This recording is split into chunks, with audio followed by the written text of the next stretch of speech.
वैस भाई असर का वक्त हो गया, चलिए नमाज़ पढ़ें। आप जाइए। क्या हुआ, नापाक हैं क्या? नहीं, अरे कुछ मसला है, आप जाइए। अरे क्या मसला है बताइए, क्या हुआ? मस्जिद में कोई आपसे कुछ कहा है, या इमाम साहब कुछ कहे हैं, या मौजिन साहब या मुक्तदी कोई आपसे कुछ कहा है? नहीं, ऐसा कोई मसला नहीं है, आप जाइए।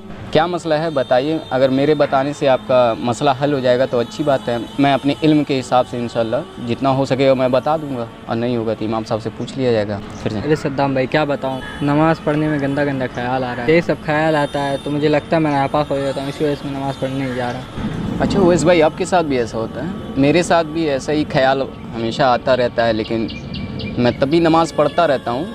लेकिन अब सोच रहे हैं कि इस मसले का हल निकाला जाए, इमाम साहब से मिल के पूछा जाए किसी टाइम। अरे ये सद्दाम भाई और उवैस भाई वहाँ क्या कर रहे हैं? आओ चलते हैं देख।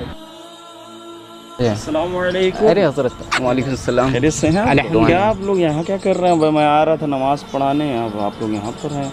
कोई मसला है क्या यहाँ पर? तो यही उवैस भाई का थोड़ा सा मसला था, बताते हुए थोड़ा शर्मा रहे हैं, तो इसलिए इनका मसला जो है थोड़ा सा। क्या बात है, क्यों शर्मा रहे, कौन सी बात है? सद्दाम भाई को बताया, उनसे पूछ लीजिए।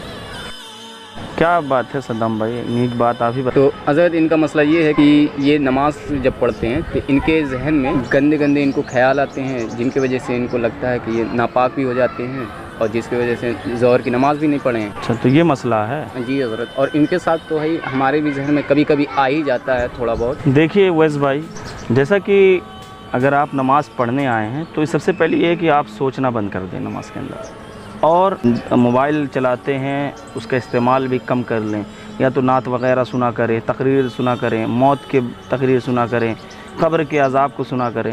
तो इस तरीके से जो तकरीर जो होती है हमारी, दिन भर जो सुने रहेंगे वो ज़्यादा थोड़ा बहुत तो ख्याल उसका आएगा, तो इसकी वजह से भी होता होगा। नमाज जो है सुकूनियत का नाम है, आप सुकून से पढ़ें। और सबसे पहली बात ये, नमाज हाथ उठाकर बांधें नियत, तो आप अपने किरत पर ध्यान दिया करें, क्या हम पढ़ रहे हैं या इमाम क्या पढ़ रहा है, ठीक है। या अगर नहीं सुनाई दे रहा है तो उसमें ये है कि आप जब भी पढ़ें तो ये ध्यान में रखें कि मेरी नज़र कहाँ होनी चाहिए, ठीक है, मैं हाथ सही से बांधा हूँ कि नहीं बांधा। ये सब ध्यान जब रहेगा तो नमाज ऑलरेडी आपको ख्याल नहीं आएगा। और प्लस अगर ख्याल आ भी रहा है तो फ़ौरन मौत के बारे में सोचने लगा करिए कि दुनिया फ़ना होने वाली है, रब के बारगाह में अपना अमाल पेश करना है। ये सब चीज़ें जो हैं ख़यालात करने से जो है बुरे ख़यालात दूर होते हैं। और रही बात आप जो सोचते हैं कि नापाक हो गया, वो नापाक नहीं, वो शैतान का वसवसा एक है।